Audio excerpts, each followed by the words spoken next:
Merci pour notre groupe de louanges. Merci pour ceux qui sont la technique. Merci pour celui qui a mis le chauffage ce matin. Que l'on puisse vraiment être reconnaissant pour tous les services qui sont dans cette église. Chacun un don particulier. Le Saint-Esprit met sur nos cœurs, a mis sur nos cœurs un don particulier et nous devons l'exercer avec zèle, avec joie. Voilà, on va se concentrer maintenant sur la parole qui a été mise sur le cœur de notre frère Thierry Copp. On va prier pour que nos cœurs soient ouverts, qu'on reçoive tout ce que Dieu a déposé sur le cœur de notre frère. Père, on te remercie pour ce temps béni, pour ce temps que nous avons mis à part, pour entendre ta voix, parce qu'on a le désir vraiment que le Saint-Esprit puisse nous aider dans nos services, chacun dans notre service. On veut, Seigneur, être toujours plus efficace. On veut, Seigneur, être mort à nous-mêmes et vivant pour toi, Jésus. Parce que tu es là, au milieu de nous. Tu es tellement bon. Tu es tellement prêt à nous combler de ta grâce, de ton esprit. Merci, Père, pour notre invité. Merci pour ce qu'il va partager. Merci pour la réception de nos cœurs. Ouvre nos cœurs, que nous puissions recevoir toutes choses avec bienveillance. Amen. Merci beaucoup. Bonjour tout le monde. Ouais, vous êtes enthousiaste ce matin, c'est bien. Vous êtes en forme? Ouais, c'est mieux que d'avoir les formes. Allez, c'est parti. Ça va? J'ai une fois entendu un prédicateur qui a dit « On n'est pas responsable de la tête qu'on a, mais de la tête qu'on fait. » Souriez, vous êtes filmés.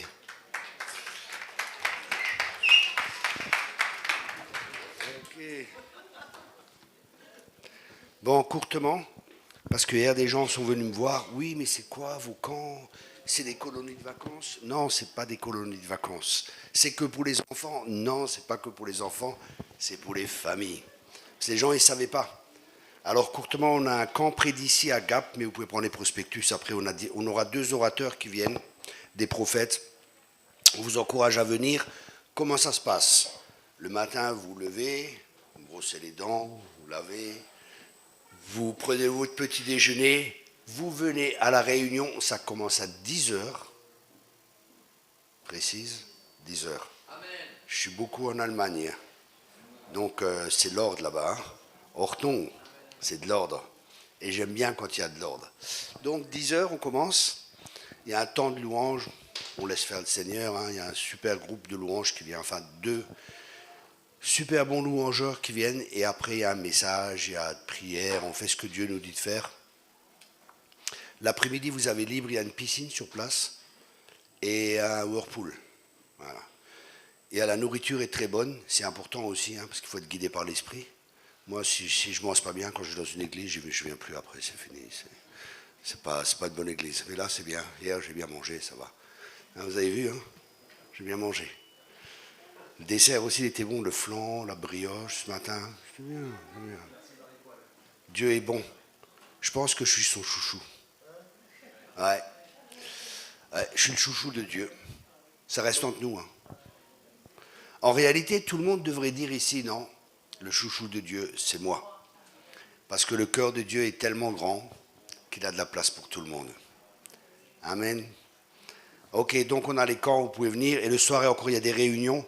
L'après-midi, si les gens ont des besoins, j'ai une équipe pour la relation d'aide. Ils vous prennent, ils font un entretien avec vous. Et voilà. Voilà. Ce matin, j'ai à cœur de parler. D'abord, j'ai commencé à prier.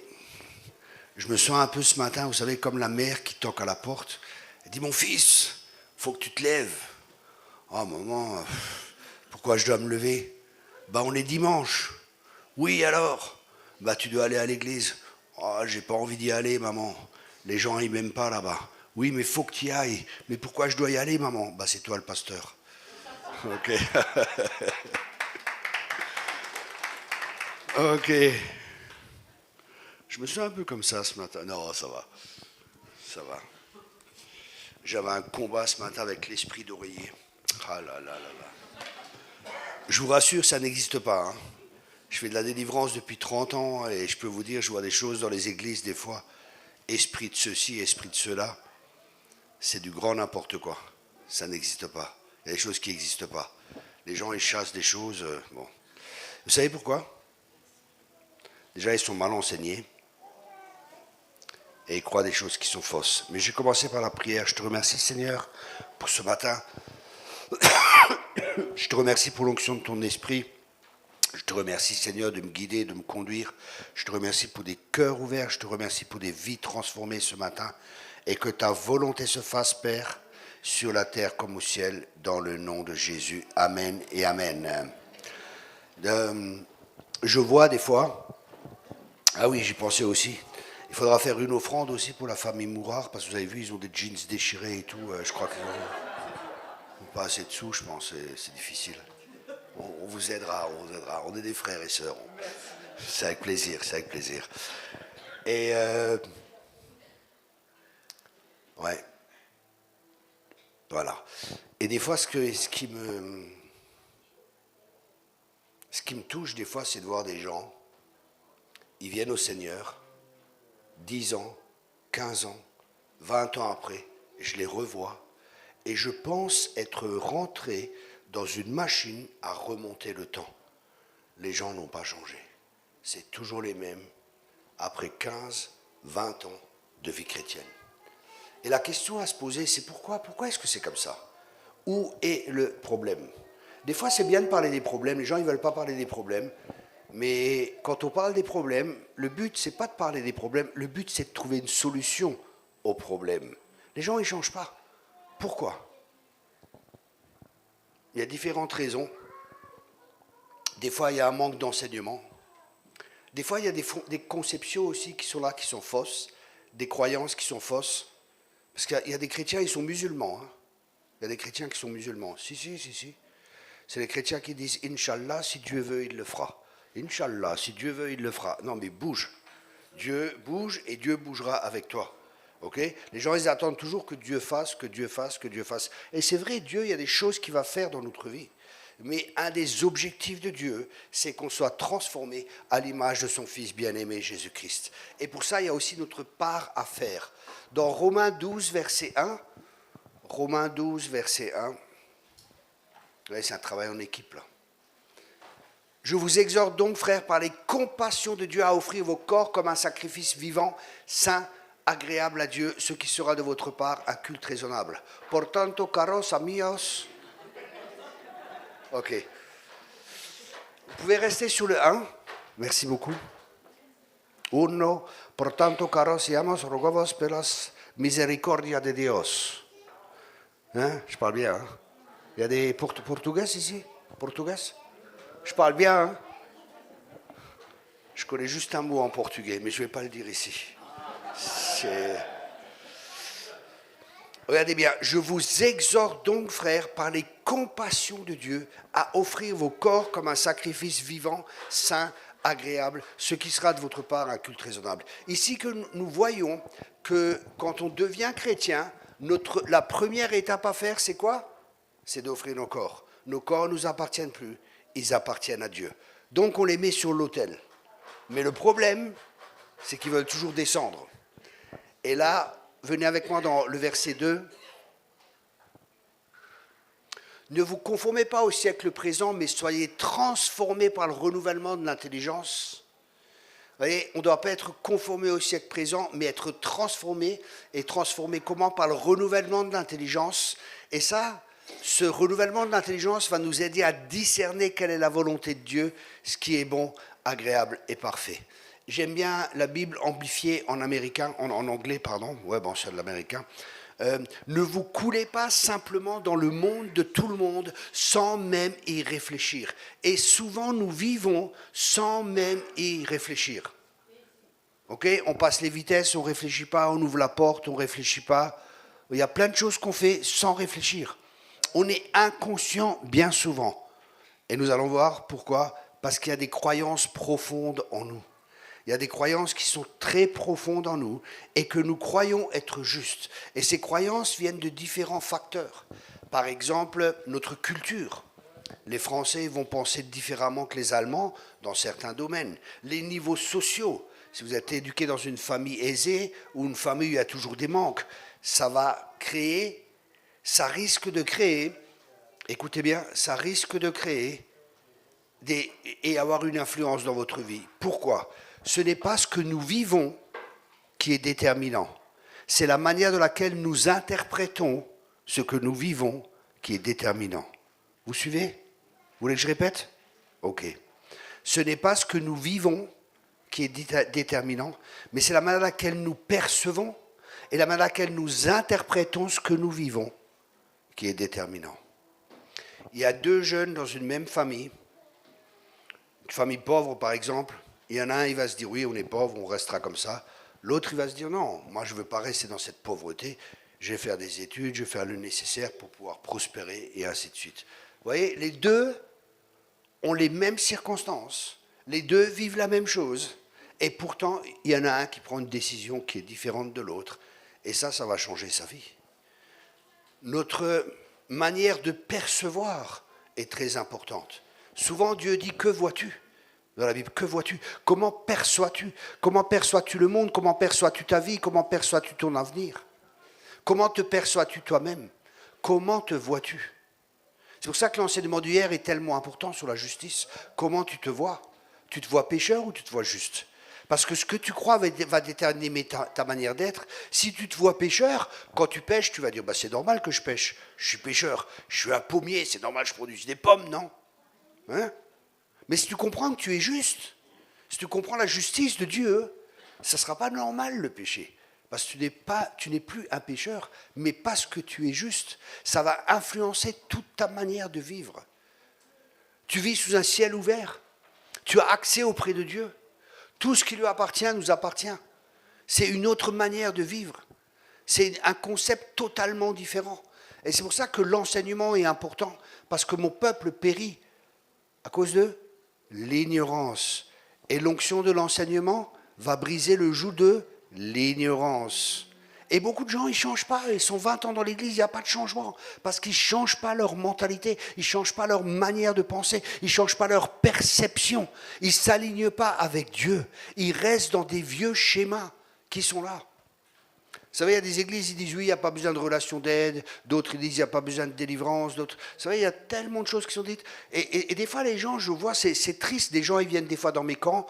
Ah ben, dans mon église, c'est comme ça. Dans mon église, c'est comme ça. Ou c'est comme ça, ou c'est comme ça. Et je vois les gens, ils sont comme formatés, des fois par des fausses doctrines. Une fois en Christ, tout est accompli. Alléluia, amen. Ben oui, montre-moi dans ta vie que tout est accompli et que tout est fini.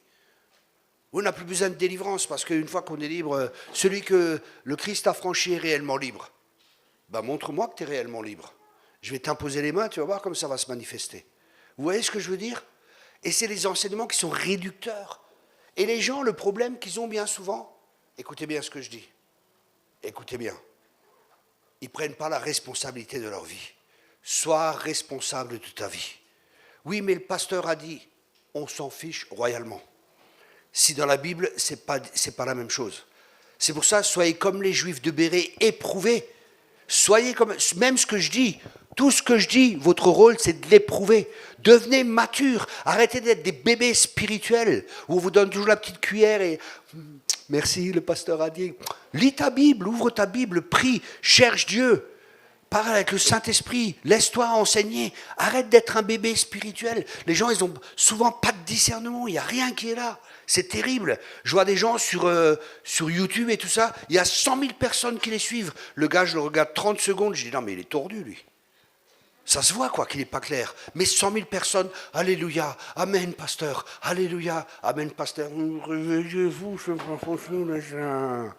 c'est vrai quoi. Renouvelez votre intelligence, devenez mature. Il y a le don de discernement, ça c'est un don que Dieu nous donne. Mais il y a la maturité qui vient.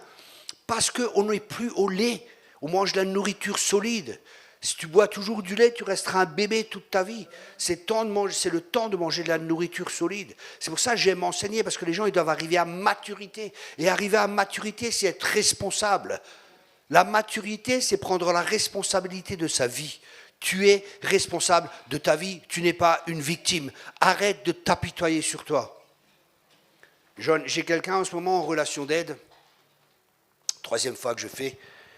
Et là, je vais peut-être arrêter, la 4e fois, je vais peut-être arrêter avec lui. Pourquoi? Il a une mentalité de victime, de l'apitoiement sur soi. Je dis, écoute, prends ta vie en main maintenant, ça suffit. Prends ta vie en main. Comment ça? Oui, mais ceci, mais cela, mais cela. Je dis, non. Tu peux contrôler tes pensées. Tu peux contrôler ta manière de penser. Tu as autorité. Arrête de penser comme une victime. Oui, mais je suis une victime. Non, tu n'es pas une victime. Dieu ne t'a pas créé en tant que victime. Vous savez, c'est trop facile de mettre toujours la responsabilité.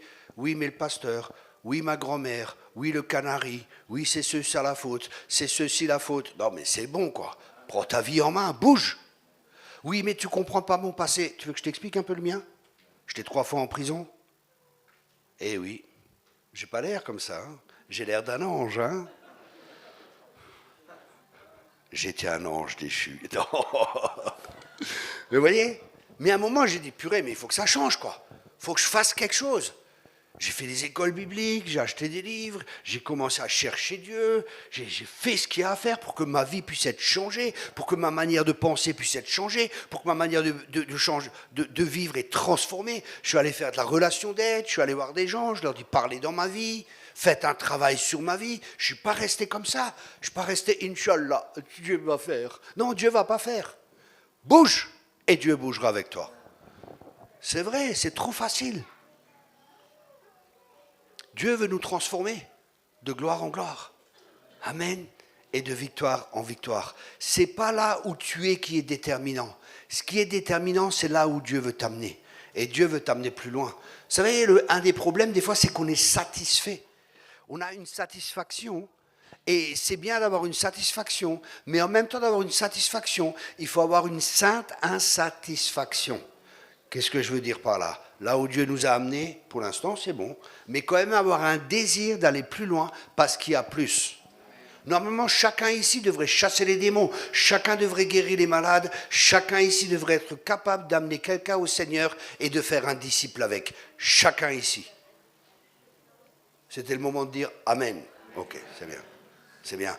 Mais vous savez, le problème qu'il y a, c'est que des fois, malheureusement, des fois, on a été enseigné, il y a quelqu'un devant, il fait son speech, toi tu es assis, tu entends, tu as mis les essuie-glaces en route pendant la louange, alléluia, tu rentres à la maison, ah c'était bien le message, ah non, c'est pas trop bien. Ouais. Et qu'est-ce qu'on fait? On fait rien. Parce qu'on a une mentalité grecque. La mentalité grecque, c'est de croire que quand on sait, on sait. Mais pour un juif, tu sais uniquement ce que tu mets en pratique. Si tu ne le vis pas, tu ne mets pas en pratique. Et c'est pour ça qu'il faut revenir au fondement. Il faut revenir au commandement que Jésus a donné. Allez de par toutes les nations et faites des gens que vous allez enseigner, qui acceptent Jésus-Christ, qui viennent dimanche après dimanche, qui s'assoient toujours sur la même chaise, et s'il y a quelqu'un qui est sur la chaise, ils ne sont pas contents, et ils vont râler, mais vraiment, parce que c'est pas normal, c'est ma chaise depuis 10 ans. On leur apprend à donner les offrandes, à donner la dîme, à mettre les essuie-glaces en route pendant la louange, à critiquer le voisin, la voisine. Oh, t'as vu comme elle est habillée aujourd'hui? Mal coiffé, lui. Oh, le pasteur ne m'a pas dit bonjour aujourd'hui. Je suis vexé. Arrête. Grandis. Sois mature. Dieu a un plan merveilleux pour chacun de nous. Et il veut faire au-delà de ce que l'on pense et au-delà de ce que l'on espérait. Et je crois vraiment que la clé, c'est de faire des disciples. Pourquoi le discipolat est important? Parce que le discipolat, déjà, c'est le mandat de Jésus. Regardez, Jésus, il a exercé pendant 3 ans et demi, et pendant ces 3 ans et demi, les théologiens disent qu'il a investi dans 12 personnes, des bras cassés comme vous et moi. Non, c'était des gars, c'était des... Oui, maman, dis à Jésus que je veux avoir la place à côté de lui. L'autre, je ne te renierai jamais. Des bras cassés, mais comme nous, quoi. Pareil que nous. C'est ce que j'aime avec la Bible, vous voyez. Ils ne prennent pas des gens, des super-héros, hein, des gens comme nous. Et qu'est-ce qu'il a fait? Il a investi dans ces 12 personnes. Et ces 12 personnes ont changé le monde. Waouh! Ça, c'est le plan de Dieu. Et on doit revenir à sa stratégie. Vous savez, mais on fait qu'une fois que les gens sont convertis, on est content, ils sont convertis, super. Non, non, c'est le début de la transformation. C'est là qu'il faut prendre soin d'eux. L'église primitive, ils prenaient les gens quand ils se convertissaient. Vous savez ce qu'ils faisaient avec? Quelqu'un de l'église, pas un pasteur, un apôtre, pas un des 5 ministères, pas un des anciens, une personne de l'église, un disciple prenait la personne, il jeûnait avec elle pendant 3 jours, il faisait la délivrance, la guérison intérieure pendant 3 jours, la poubelle était nettoyée, on prend la poubelle, on nettoie les parois et tout, parce qu'on est dans le monde, hein, on était comme ça, c'est un exemple que je vous donne. Hein. Mais tout de suite, on commençait avec la délivrance et tout le travail. Vous vous rendez compte? Les gens, ils ne traînaient pas des boulets pendant 20 ans. Ils commençaient leur vie chrétienne tout de suite, allez, tout était dégagé. C'est le top, non? Ouais. C'est bien, vous dites oui, mais quand je vais partir, qu'est-ce que vous allez faire? C'était bien, hein? Ah ouais, c'était bien. Ça sert à rien. Ça sert à rien que ce soit bien, si tu ne mets pas en pratique. On doit être des pratiquants. Vous savez, les gens, ils s'imaginent des fois, oui, les prophètes, ils sont dans les cieux et tout. Non, non, on a les pieds sur terre aussi. On a les pieds sur terre. Et moi, je suis quelqu'un de très pragmatique et de concret. Vous savez, les gens, oui, nous avons fait du combat spirituel, nous avons lié ceci et cela dans les lieux célestes. Ok, mais qu'est-ce qui s'est passé après? Vous savez, s'il n'y a rien, c'est du blabla évangélique. Hein, et les gens y suivent. Et vous savez pourquoi les gens y suivent? Parce qu'ils vont dans des séminaires comme ça. Et je ne dis pas que c'est faux. Hein. Je fais aussi des fois, quand Dieu... Mais après, il y a des résultats. Vous savez pourquoi les gens ils vont là? Parce qu'ils fuient dans un monde irréel. Ils fuient leurs problèmes. Mais la Bible a dit, si tu n'arrives pas à gérer les choses naturelles, comment veux-tu gérer les choses spirituelles? Il est temps qu'on redevienne normaux et qu'on arrête de tout spiritualiser. Les chrétiens, c'est les gens les plus normaux sur la terre.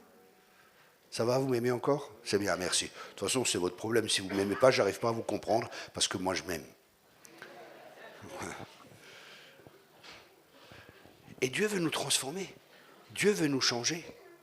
Donc ça, c'est important qu'on ait aussi un cœur à cœur avec Dieu. Et ça, c'est la responsabilité de chacun. Moi, je peux enseigner, mais c'est à vous après de mettre en pratique. C'est à vous d'ouvrir votre Bible, c'est à vous de méditer, que ce livre de la loi ne s'éloigne point de ta bouche. Médite-le jour et nuit, afin d'agir selon ce qui est écrit. C'est alors que tu auras du succès dans toutes tes entreprises. Les gens veulent du succès, les gens veulent réussir.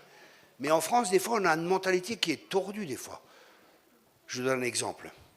J'étais au Canada et j'ai loué une voiture à l'aéroport avant de partir. Puis j'arrive, j'ai loué une petite voiture. Et j'arrive à l'aéroport, ils disent, écoutez, on n'a plus la petite voiture, il n'y a que le grand Jeep Cherokee. Le grand Jeep Cherokee. Je dis, bah écoutez, moi, si vous n'avez pas, c'est pas un problème, il faudra me donner l'autre. Il dit, oui, bon, ben, on n'a pas de choix, on va vous donner l'autre. Je dis, merci Seigneur, tu m'as béni. Alors la classe. Le grand Jeep, la fenêtre en bas, lunettes de soleil. La classe, je m'arrête au feu rouge. Écoutez bien. Je m'arrête au feu rouge, le bras dehors. Et un gars qui est là, écoutez bien. Ah, c'est une belle voiture. Un jour, j'aurai une voiture comme ça. Je dis, bon, c'est une voiture de location, mais je dis, c'est bien, vous avez une bonne mentalité. Vous savez comment ça se passerait en France, si quelqu'un venait comme ça? C'est certainement un mafieux. Il a dû voler, il n'est pas honnête, ce gars. Non, non, il y a quelque chose qui ne va pas. Vous savez, ce que tu critiques, c'est ce que tu repousses.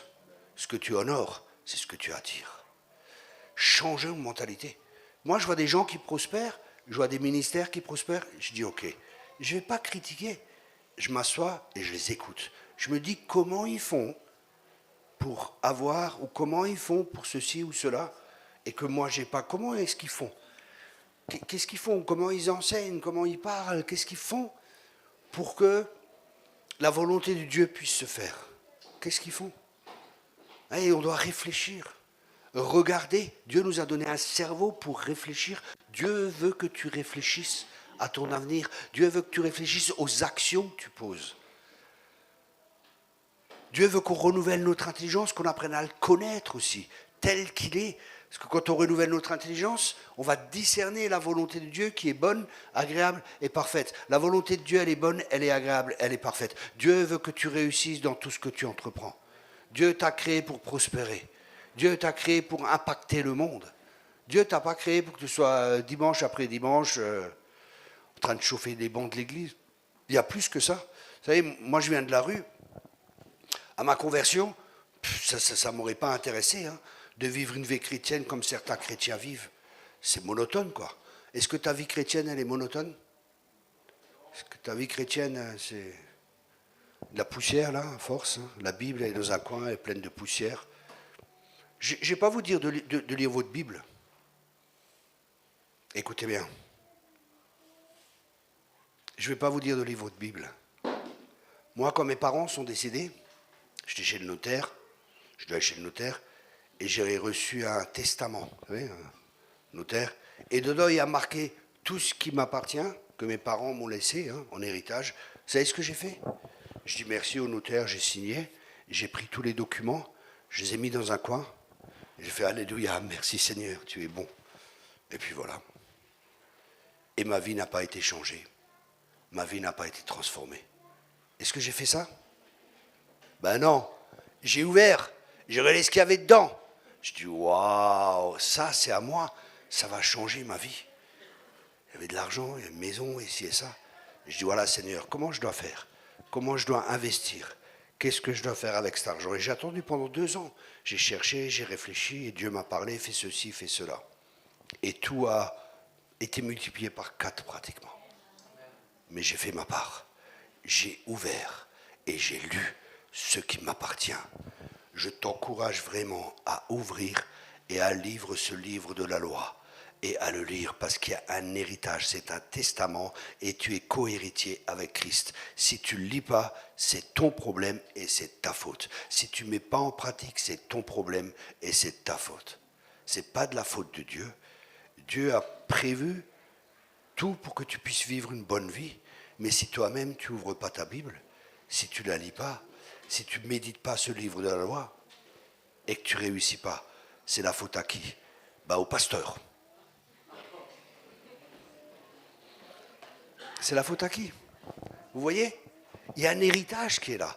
C'est merveilleux parce qu'on est co-héritier avec Christ. Mais qu'est-ce qui t'appartient? La justice t'appartient. La guérison t'appartient. Jésus est devenu tout ce que tu étais pour que tu puisses devenir tout ce qu'il est. À la croix, il y a un échange qui s'est produit. Il a été fait pauvre pour que nous soyons enrichis. Il a été séparé du Père pour que tu puisses être réconcilié. Il a porté nos maladies pour que nous puissions être guéris. Il y a tellement de promesses qui sont là, tellement de choses qui se sont passées à la croix. Et ça, c'est pour nous. C'est à nous de nous approprier ces choses et de marcher là-dedans. Mais comment s'approprier? Le seul moyen pour s'approprier ces choses, c'est par la foi. Et la foi, elle vient d'où? La foi vient de ce que l'on entend. Et ce que l'on entend vient de la parole de Dieu. Il est dit que la foi vient. Elle ne vient pas peut-être, elle vient. C'est une certitude. Elle vient de la parole de Dieu. C'est pour ça, lis la parole. Et la foi va venir. La foi vient. Mais tu es placé devant un choix, devant une décision. Est-ce que je crois comme c'était? Ou est-ce que... Vous savez, c'est une illusion de croire qu'en faisant toujours la même chose, qu'en pensant la même chose, qu'en faisant les mêmes choses, on aura d'autres résultats. Notre vie change si notre manière de penser commence à être changée. Notre manière d'agir commence à changer. Alors on aura d'autres résultats. Soyez pas satisfaits là où vous êtes. Il y a plus pour chacun de nous.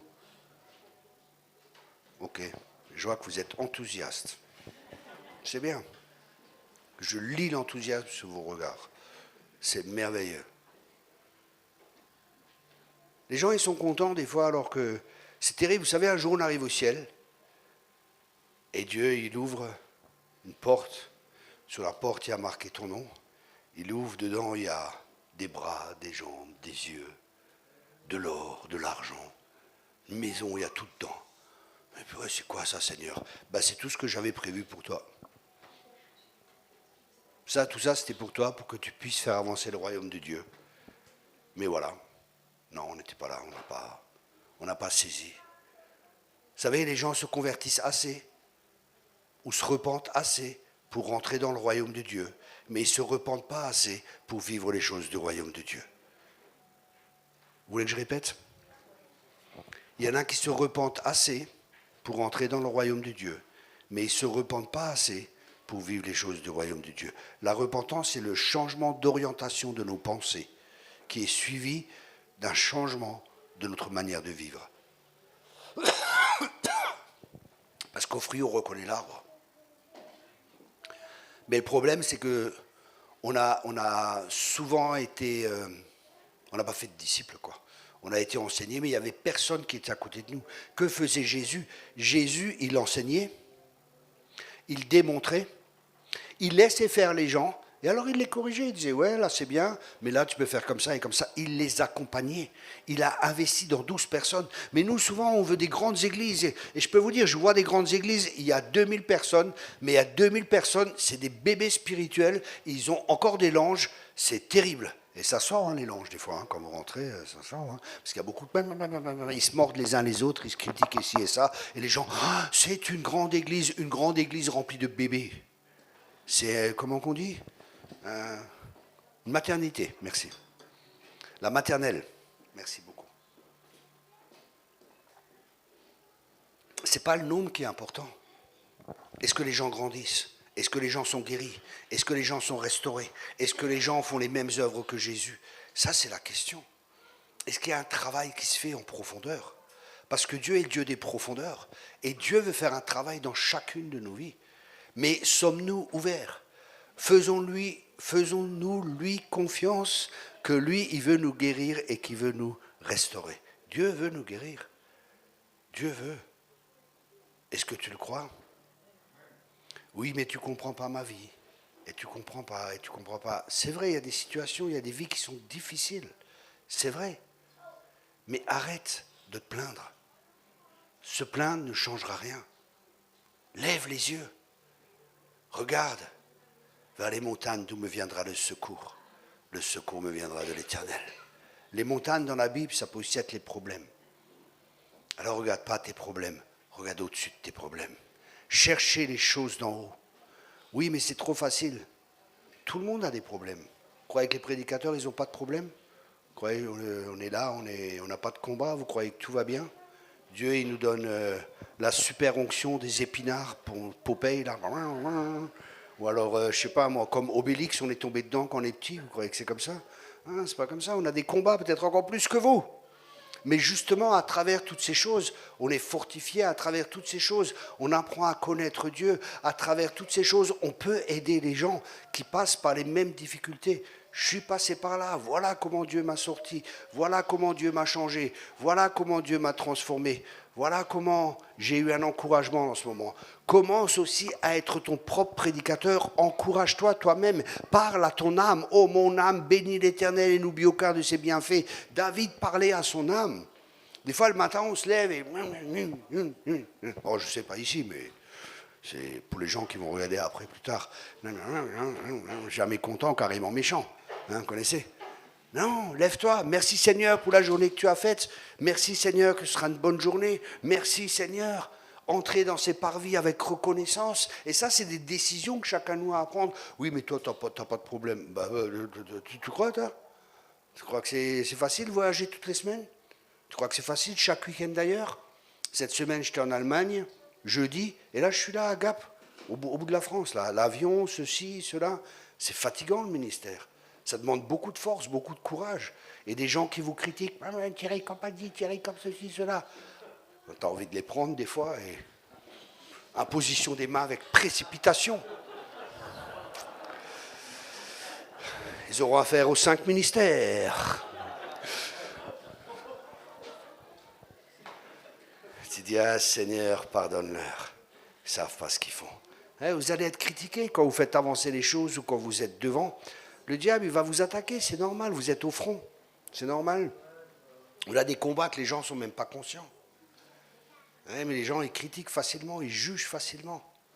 Ils ne réfléchissent pas, bien souvent les gens ne réfléchissent pas, ils ne se posent pas les bonnes questions. Ça va, vous êtes encore là? Vous me supportez encore? C'est rare qu'on me supporte autant, ok, c'est bien. Non, je plaisante. Ok, les croyances profondes conduisent à des systèmes de croyances. Pendant notre croissance, les messages que nous recevons des adultes importants dans nos vies ne sont pas totalement la vérité de Dieu et ainsi ils vont former en nous ou renforcer des croyances profondes et nous construisons sur elles nos systèmes de croyances personnelles dans le but d'avoir un cadre pour tenter d'expliquer le monde dans lequel nous nous trouvons. Les psychologues disent que les 6 premières années de notre vie sont déterminantes et que c'est là qu'on commence à développer un style de vie et une manière, une perception de voir le monde. Et vous savez quoi? C'est vrai. Et sans l'aide de Dieu, il n'y a pas de changement. Vous voyez, des gens, par exemple, ça va? Ouais, ça va. Quand tu es là, tout va bien. T'as mal au dos? Depuis hier, t'as mal au dos.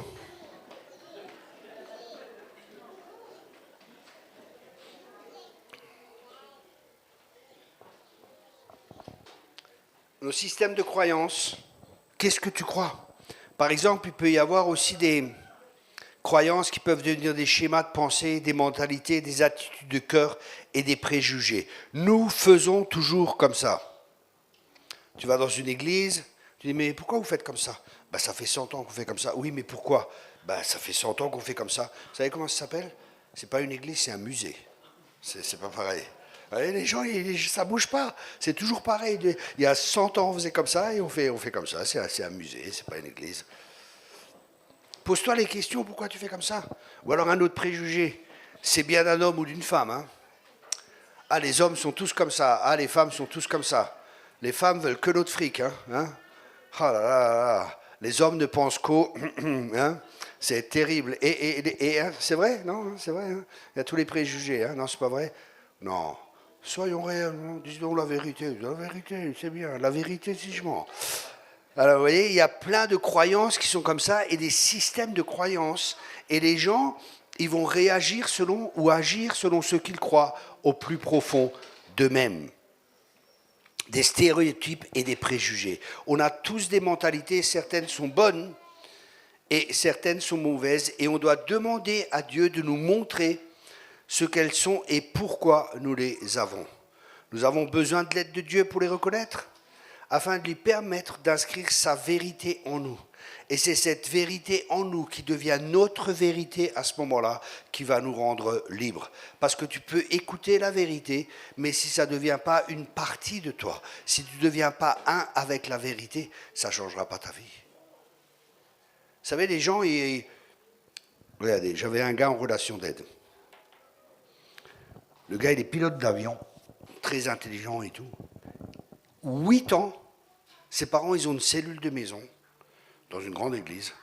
8 ans qu'il va dans la cellule, et quand il est là, le dimanche, toujours à l'église et tout. Et je suis en relation d'aide avec lui, tel problème, tel problème, tel problème. Et je l'écoute, et j'écoute toujours sur le Saint-Esprit. Je dis, Seigneur, qu'est-ce qui se passe?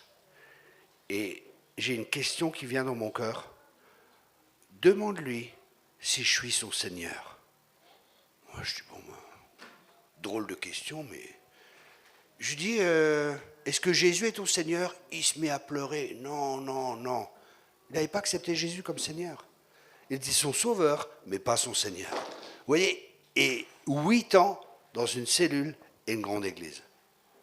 On fait juste des pseudo-convertis, mais pas des vrais convertis. Et c'est terrible. Et vous voyez, quand on fait des disciples, quand il y a... Parce que c'est quoi le disciple-là? Un disciple fait des disciples. Un disciple se reproduit. Un disciple a quelqu'un aussi qui le forme, quelqu'un qui investit en lui. Et c'est un cœur à cœur. Ce n'est pas des choses superficielles. C'est des cœurs à cœur. Et à ceci, on reconnaîtra que vous êtes mes disciples à l'amour que vous avez les uns pour les autres. Vous savez, dans l'église, ah, on t'aime, mon ami, nous t'aimons, je t'aime, et ceci et cela. Et dès qu'il y a un petit problème, hein, je vais changer d'église. Dans cette église, il n'y a pas d'amour. Il y a ceci, il y a cela, blablabli, blablabla. Le problème, c'est qu'on est superficiel. On n'a pas de cœur à cœur. On ne mange pas ensemble, on ne partage pas ensemble. Hein, on ne connaît pas les problèmes les uns des autres, parce qu'il y a des enseignements qui disent « tu es toujours dans la victoire en tant que chrétien ». Alors les gens, ils viennent à l'église, nous sommes dans la victoire. À l'intérieur, t'es quoi? À l'extérieur, t'as ton sourire évangélique, clic-clic, mais à l'intérieur, t'es comment?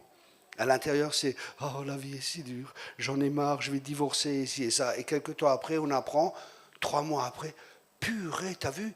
Paul et Joséphine, ils ont divorcé. Ah bon? Pourtant, ils venaient à l'église, ils se tenaient la main, tout allait bien. De la façade, bande d'hypocrites. C'était de la façade, il n'y avait rien de vrai, c'était pas réel. Mais pour montrer aux autres qu'on est des bons chrétiens, oh, nous sommes des bons chrétiens, tout va bien, alléluia. Non, si ça ne va pas, dis-le. Trouve quelqu'un qui prie avec toi, qui peut t'aider, qui peut te faire avancer, qui a de la compassion, mais arrête de porter des masques. Vous savez, c'est un temps sérieux dans lequel on est. On rentre dans des temps difficiles. Et il y a uniquement ceux qui marchent vraiment avec Dieu qui vont pouvoir tenir. Il n'y a pas un autre fondement qu'on peut poser que Christ. Si votre vie n'est pas bâtie sur le roc, dans les temps qui viennent, Dieu est en train de débranler toutes choses. Vous n'allez pas pouvoir tenir. Ma question ce matin, c'est sérieux, c'est ta vie. Ma question ce matin, est-ce que tu as une relation avec Dieu? Est-ce que Dieu t'a parlé? Est-ce que Dieu te parle personnellement? Est-ce que tu lis la parole? Est-ce que tu as un cœur à cœur avec le Seigneur? C'est sérieux, c'est des questions sérieuses. Vous savez, on joue l'éternité. C'est pas parce que tu vas à l'église que tu es sauvé forcément. Hein. Tu ne marches pas avec Dieu. Vous savez, le monde, ça va venir comme une vague, il va essayer de nous emporter. Il y a plein de choses qui vont venir. Il y a des temps difficiles qui vont venir. Mais en même temps, il y aura la gloire de Dieu qui va venir. La gloire de Dieu va venir, mais elle ne sera pas là pour tout le monde. Elle sera uniquement là pour ceux qui se laissent préparer. Parce que Dieu, il ne veut pas qu'on touche à sa gloire. Et la gloire de Dieu va se manifester à nouveau. Mais est-ce que vous êtes prêts à ça? Vous savez, la gloire de Dieu, c'est Ananias et Saphira aussi. La gloire de Dieu était là, ils ont menti, ils sont tombés raides. C'est pour ça qu'il n'y a pas encore la gloire de Dieu qui est là, manifestée. Ça, c'est parce que Dieu nous aime. Et l'Église n'est pas prête. Dieu est en train de préparer son épouse, sans rides et sans taches. C'est comme Esther, Pourim, là. Vous voyez, c'est intéressant avec Israël et tout ce qui se passe. Tout ce qui se passe dans le naturel, c'est dans le spirituel. Et on doit discerner ces choses-là. On doit comprendre, avoir l'esprit des fils d'Isaacar qui savent discerner dans quel temps nous sommes.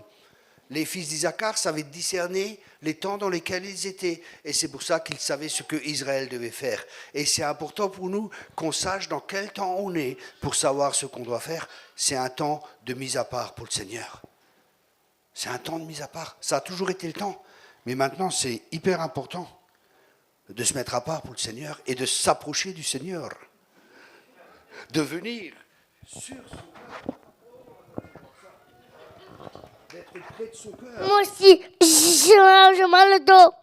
Voilà. Voilà. Voilà. C'est le temps de venir à lui. Ses bras sont ouverts, il nous attend, il attend chacun de nous.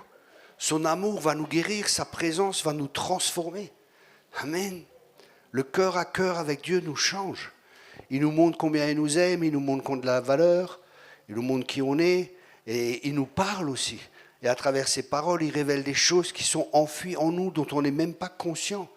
Des pensées, des schémas de pensée qui sont complètement contraires à la parole de Dieu et qui nous bloquent, qui nous empêchent. Parce que le diable, c'est le père du mensonge.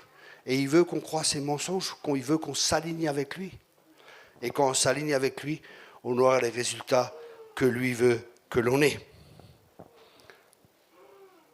Vous savez, quand on devient chrétien, on amène les blessures, on amène les mauvais fondements, et inconsciemment, on cherche des moyens de faire face à la douleur d'événements passés et à se protéger de souffrir davantage. Quand on devient chrétien, qu'est-ce qui se passe? Notre esprit est né de nouveau. Vous êtes d'accord avec ça? L'Esprit de Dieu vient habiter dans notre esprit. Et qu'est-ce qui se passe? On devient chrétien, d'un coup on a les yeux bleus, on a les cheveux qui repoussent. Qu'est-ce qui se passe? Il y a juste notre esprit qui est changé. Notre corps n'est pas changé, notre âme n'est pas changée. Notre esprit est transformé. Mais notre âme, volonté, les émotions et les pensées ne sont pas changées. Et c'est là que Dieu veut qu'on fasse un travail au niveau de notre âme pour qu'il y ait un changement, pour que notre âme puisse s'aligner avec notre esprit. En fin de compte, nous sommes des nouvelles créatures. Nous sommes parfaits. Nous sommes parfaits devant Dieu. Vous avez vu hier, selon la loi, on est parfait. Mais pour vivre ce qu'il y a à l'intérieur de nous, nous devons renouveler notre intelligence. Je vais vous donner un exemple. Notre âme est composée de nos pensées et de notre volonté. Si notre volonté est alignée avec la volonté de Dieu, et Dieu vit dans notre esprit, Dieu vit en toi, hein, les gens ils cherchent des fois Dieu, je ne sais pas où, ils vont à Lourdes ou je ne sais pas où.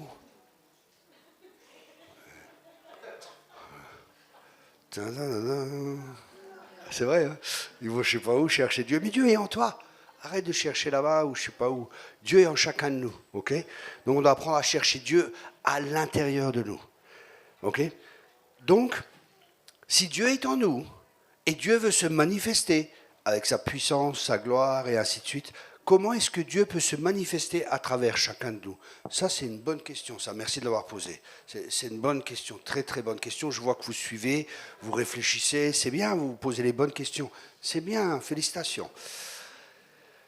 Tout simplement, Dieu doit passer par notre âme, l'esprit, l'âme et le corps. Et Dieu doit passer par notre âme et par notre corps. Mais comment est-ce qu'il peut passer?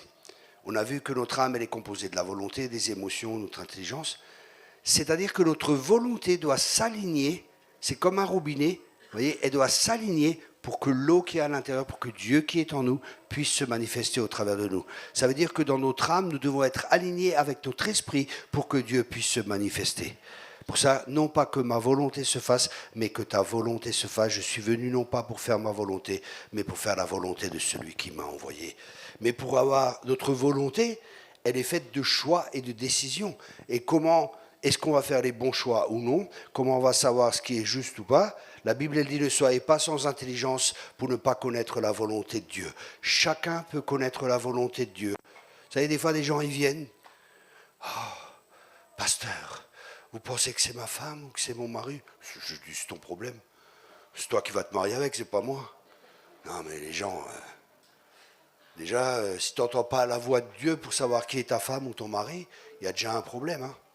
Dieu parle. Vous savez, les gens, ils savent. Au plus profond de toi, tu sais si c'est ta femme et tu sais si c'est ton mari. Et des pasteurs qui rentrent dans ce jeu et qui conseillent les gens dans ce domaine, c'est pas juste. Vous n'aidez pas les gens. Les gens, vous ne les amenez pas à maturité. Et de toute façon, le jour où les personnes se marient, si tout va bien, alléluia, ça va. Mais si ça ne va pas bien, ah, c'est la faute du pasteur. Je crois qu'il s'est trompé, ce n'était pas de Dieu. Non, c'est ta faute à toi. Parce que tu as quand même pris une décision et tu as quand même fait un choix. Vous voyez, Dieu nous voit comme des gens responsables. Ça va? Ok. J'ai encore 10 minutes. Et après, si vous êtes intéressé, vous pouvez procurer des livres ou des messages. J'ai un message sur le combat des pensées. Il y a 8 messages, l'importance des pensées, bonne image de Dieu, les pensées négatives, la bonne manière de penser, la source des pensées, différentes influences sur nos pensées et les pensées nous attaquent. Qui a des fois des attaques dans les pensées? Personne? Eh bien, purée, vous êtes hyper sains là déjà, vous êtes arrivés. C'est bien, c'est bien. Parce que l'ennemi sait que l'homme est tel que sont les pensées de son cœur. C'est pour ça qu'on apporte nos anciens systèmes de croyances dans notre vie chrétienne. Paul nous encourage à reconnaître et à mettre à mort nos anciennes croyances et mentalités. Je me rappelle un jour, j'étais en relation d'aide et le gars il me dit, Thierry, faut que tu déposes tes vieilles armes. Je n'ai plus de calibre, j'ai plus rien sur moi, qu'est-ce qu'il me veut? Mais en fin de compte, mes vieilles armes, c'était ma manière de réagir. Quand tu me cherches, tu me trouves. Parce que j'ai appris qu'il y a plus de bonheur à donner qu'à recevoir, surtout dans la boxe. Donc, vous voyez, ma manière de penser, elle n'était pas juste. On me marche sous le pied, ben, je vais me défendre, je ne vais pas me laisser faire. Non, non, et j'ai dû apprendre à mourir. Hein, j'ai dû apprendre à réagir d'une manière différente. Et ça, c'est un renouvellement de l'intelligence qui devait être fait.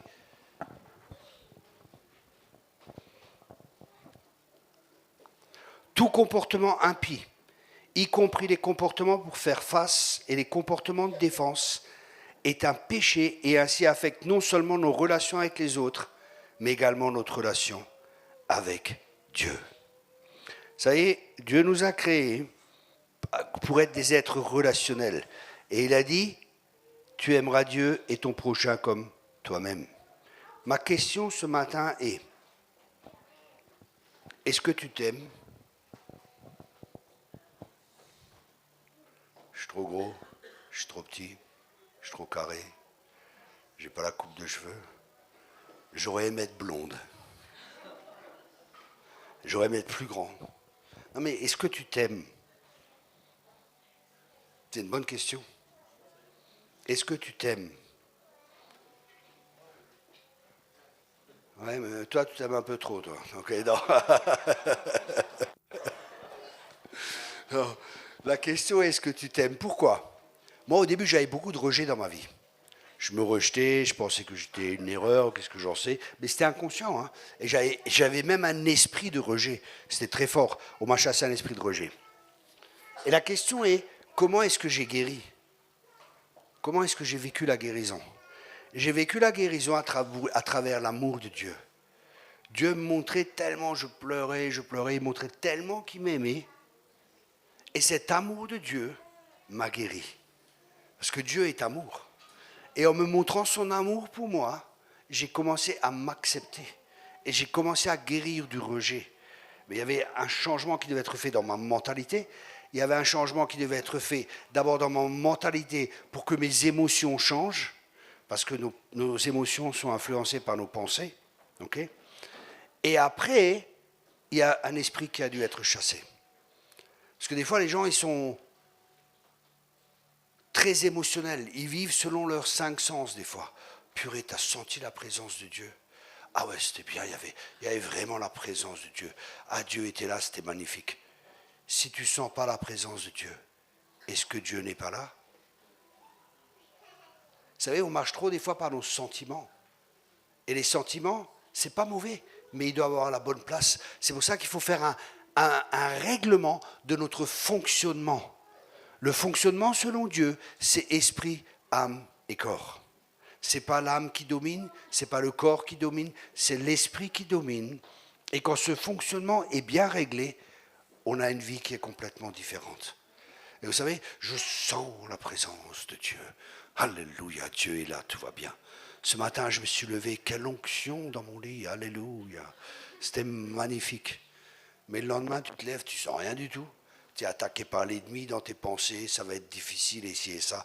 Comment tu réagis? Est-ce que c'est tes émotions qui dirigent la vie? Ou c'est la parole de Dieu? Je suis avec toi, je ne te délaisserai pas. Je suis avec toi tous les jours. Amen. Même si tu passes par la vallée de l'ombre de la mort, ma houlette et mon bâton te rassurent. En quoi places-tu ta foi? Parce que chacun de nous a reçu une mesure de foi.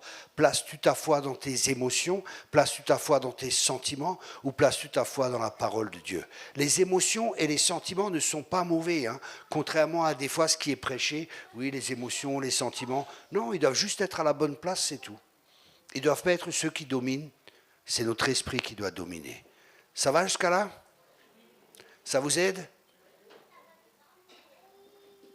Ouais, je vois. Heureusement que j'ai le Seigneur pour m'encourager, parce que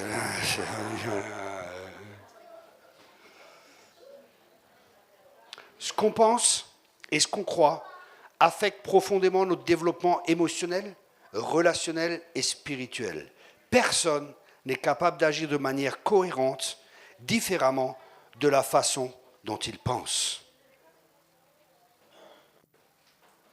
Vous voyez, dans la Bible amplifiée, j'aime bien, dans Jérémie 33, verset 3, Jérémie 33, je vais vous lire selon ma Bible amplifiée. Invoque-moi et je te répondrai et te montrerai de grandes et merveilleuses choses qui sont enfermées et cachées que tu ne connais pas, que tu ne distingues ou ne reconnais pas, donc tu n'as pas la connaissance et la compréhension. Vous voyez, des fois on peut avoir des croyances en nous, on n'est même pas conscient qu'on les a. Mais Dieu veut nous révéler ces choses. Parce que nos croyances, les mentalités et les comportements, ils proviennent de nos expériences de vie ou de la manière dont nous les avons perçues. Et il y a beaucoup de choses qu'on apprend incorrectement et qu'on pratique régulièrement, auxquelles on s'accroche fermement, mais on est souvent inconscient de ces choses. Les expériences et les relations endommagées ou déformées de notre passé et les circonstances continuelles qui nous font souffrir peuvent tout amener des blessures et des douleurs et altérer notre processus de pensée. On a tous été blessés, mais on a un Dieu qui a pourvu à la guérison. On doit permettre à Dieu de nous changer, nos pensées, nos croyances, nos mentalités et notre comportement. C'est vraiment important que vous permettiez à Dieu. Et comment faire de manière pratique? Reconnaître les mensonges. Pardonner à la personne, c'est une personne qui nous a fait du mal et qui a fait qu'on croit un mensonge ou qui nous a enseigné un mensonge. Pardonner à cette personne. Demander pardon à Dieu d'avoir placé notre foi dans ce mensonge. Et prendre la vérité. Par exemple, je sais pas moi, vous croyez que vous n'êtes pas beau. Ok? Je suis pas beau. Voilà. Alors, qui c'est qui vous a dit que tu es pas beau? Bah, ton père, quand tu étais petit, tu n'es pas aussi beau que ton frère, par exemple. Qu'est-ce que vous faites? Déjà, vous pardonnez à votre père. Ensuite, vous demandez pardon à Dieu d'avoir placé votre foi dans cette croyance qui est mensongère, parce que c'est un mensonge. Ok? Après, vous vous pardonnez à vous-même, sur la base du pardon de Dieu. Et puis ensuite, vous renouvelez votre intelligence, ça veut dire que vous croyez la vérité. Et la vérité, c'est quoi? La vérité, c'est que je suis une créature merveilleuse. Là, c'était le moment de dire Amen. Ah, voilà, merci. Vous confirmez ce que je sais déjà, merci beaucoup. Je suis une créature merveilleuse. Amen. Mais vous voyez comment ça fonctionne? Et ça, c'est un travail. Et je vois des fois, j'ai des gens dans la relation d'aide. Alors je leur dis, oui, mais que dit la parole, ça et ça? Ah, je dis, ouais, tu te vois comment? Et ils se voient encore comme avant. Alors que je dis, mais c'est la parole, elle dit ça, c'est la vérité, c'est ça qui va te rendre libre. Et les gens, ils ont un combat qui est là. Il y a un combat, et le combat qu'on a, c'est entre la vérité et le mensonge. Où plaçons-nous notre foi? Celui que tu crois, c'est celui à qui tu donnes autorité dans ta vie. Si tu donnes autorité à la vérité, qui est Jésus, il te rendra libre. Si tu donnes autorité au diable, qui est le père du mensonge, tu seras lié et tu ne pourras pas avancer dans ta vie. Et chacun de nous est placé devant un choix. C'est pour ça que c'est tellement important de connaître la vérité, d'apprendre à connaître celui qui est la vérité, Jésus. Parce que la vérité, c'est une personne, Jésus. Aujourd'hui, il y a beaucoup d'humanisme. Et l'humanisme, il a plusieurs sources. C'est des philosophes grecs et une des pensées de l'humanisme, chacun a sa vérité. Chacun a sa vérité. Bah écoutez, moi, ma vérité, c'est que maintenant, je vais te mettre une baffe et ça me fera du bien le fait de te mettre une baffe. Et je discute avec les gens comme ça et je suis cash les gens du monde pour qu'ils réalisent. Parce que ils sont imprégnés, et même dans l'église des fois, tout est relatif. Ah, ça c'était avant dans la Bible, mais aujourd'hui, c'est plus pour nous. Aujourd'hui, si deux hommes s'aiment ou deux femmes, bah où est le problème? Hein? L'homosexualité, c'est pas un problème. Vous êtes arriérés, les chrétiens, là. Vous êtes en retard encore. Vous savez, c'est pas le mot homosexualité, ça veut dire autre chose, ici et ça. Et tout est transformé. Je parle avec des pasteurs comme ça. Après, j'ai confronté une fois un pasteur, c'était un sacré truc, je ne savais pas. C'était un truc de fou. J'ai appris ça il y a 2 ou 3 mois. J'étais dans une église protestante et je parlais avec le pasteur, j'avais prêché, et après je parlais avec le pasteur, je dis, ah, mais si l'église protestante, c'était pas encore fait, hein, te disait de marier les homosexuels, qu'est-ce que tu ferais? Il a dit, bah je le ferai. Je dis, quoi? Je dis, mais pourquoi? Bah je suis soumis aux autorités. Je dis, non, l'autorité c'est Dieu. Tu es soumis à Dieu, toujours à Dieu. Et si l'autorité qui est là n'est pas en accord avec Dieu, tu n'es pas obéissant. Tu es soumis, mais tu n'es pas forcément obéissant. Soumission, c'est une attitude de cœur, mais tu n'es pas obéissant. Il me dit, ah si, moi je le ferai et tout. Je dis, ok, c'est ton problème, c'est pas le mien. Et là, j'étais dans une église protestante et je discutais, ah mais tu te rappelles ce pasteur? Je lui avais dit ça et ça. Il me dit, tu sais, mais il est homosexuel. Je dis, oh purée. Je l'ai confronté, c'était prophétique, mais je ne le savais pas. Je ne me rendais même pas compte que j'étais en train de le confronter, le gars. Vous vous rendez compte? Et là, tout est relatif. Bah pour toi, c'est ta vérité. Pour moi, c'est cette vérité. La vérité ne dure pas. Et l'humanisme est malheureusement aussi entré dans l'Église. Hein, c'est vraiment, je vous encourage à faire un travail aussi sur cela pour savoir où nous en sommes avec nos pensées. Est-ce que notre manière de penser correspond à la manière de penser de Dieu? C'est une bonne question à se poser. Et ça, c'est chacun doit faire un travail. C'est pour ça que la Bible, elle dit, quand vous regardez dans le miroir le matin, enfin, quand vous lisez la parole et que vous ne mettez pas en pratique, vous êtes comme quelqu'un qui se regarde dans un miroir. Ce matin, je me suis regardé dans le miroir, je dis, purée, quel beau gosse. Ah là là là là. Mais en même temps, je me disais, purée, il y a encore un poil là, peut-être à gratter ou quelque chose. Je voyais, pourquoi? Parce que je regardais dans le miroir. J'ai besoin d'un miroir pour pouvoir voir. Et la Bible, c'est le miroir pour notre être intérieur. Quand on regarde dans la parole de Dieu, on voit notre être intérieur. Et c'est là qu'on peut être changé et transformé en voyant et en regardant dans la parole de Dieu. Et c'est là qu'on est transformé de gloire en gloire. Et qu'on va aller de victoire en victoire. Amen. Est-ce qu'il y a des questions?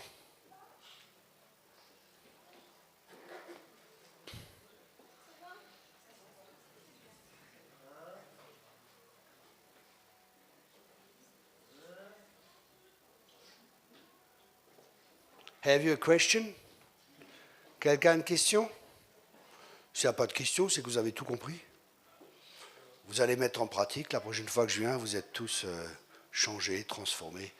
L'église aura doublé, vous aurez chassé les démons, guéri les malades et tout. Alléluia. Gloire à Dieu, c'est bien. Hein?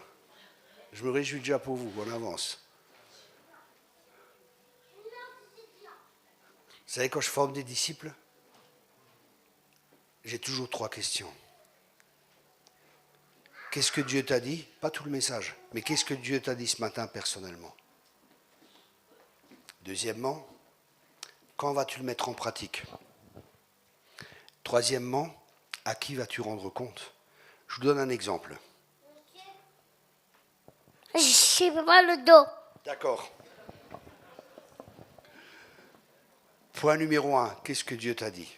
Par exemple, Dieu m'a dit, va une fois avec ta femme au restaurant par semaine.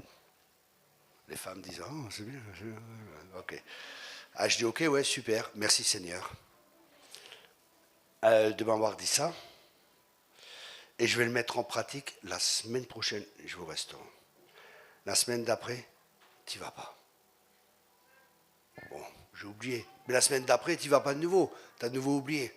Mais tandis que si tu as quelqu'un à qui tu rends compte, tu lui dis, écoute, Dieu m'a parlé, la semaine prochaine, je vais au restaurant avec ma femme et j'ai choisi de prendre le jeudi soir. Jeudi soir, je vais au restaurant avec ma femme. Ok, super.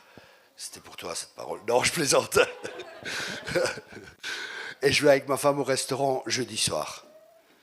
La semaine d'après, tu n'y es pas allé.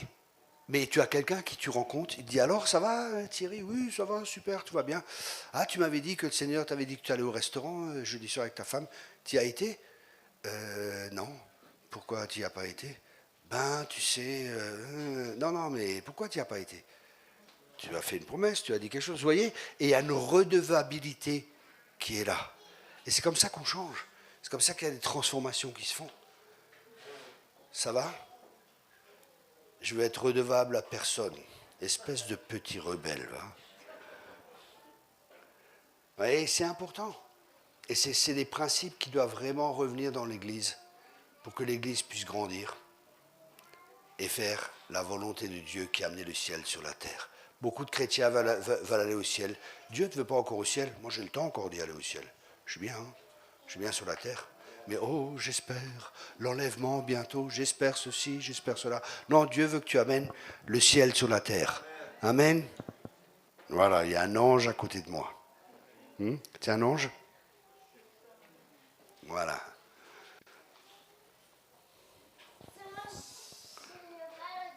Ok. Il n'y a pas de souci, on priera pour toi.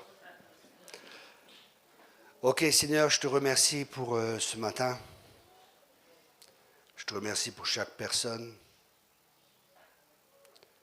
Je te remercie pour ce que tu vas faire, que tu as commencé à faire. J'ai juste dans mon cœur un verset qui vient.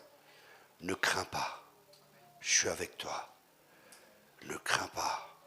Ne crains pas, petit troupeau. Je vais te conduire, je vais te diriger, mais regarde à moi.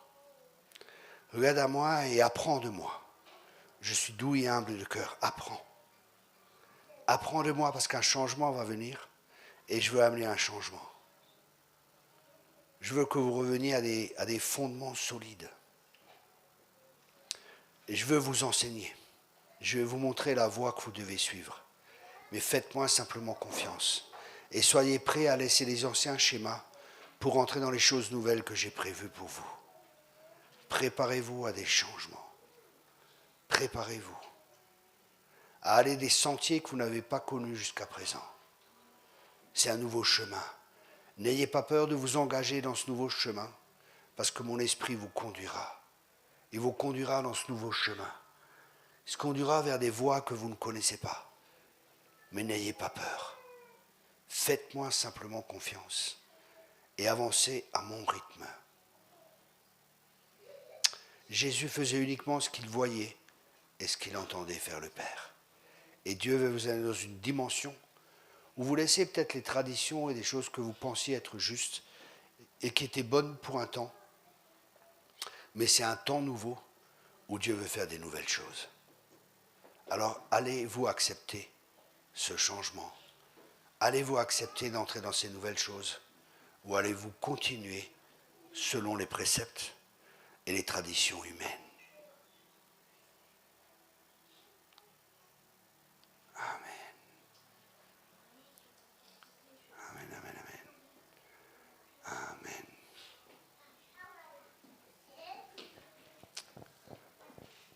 Voilà.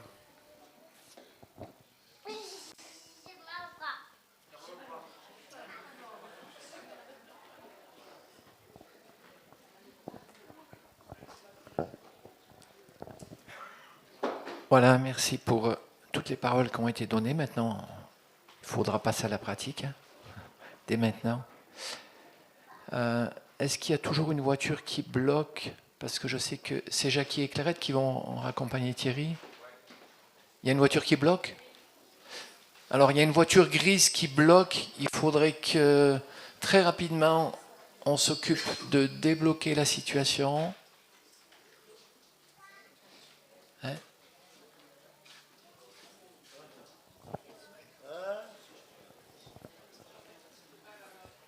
Propriétaire des voitures qui bloquent?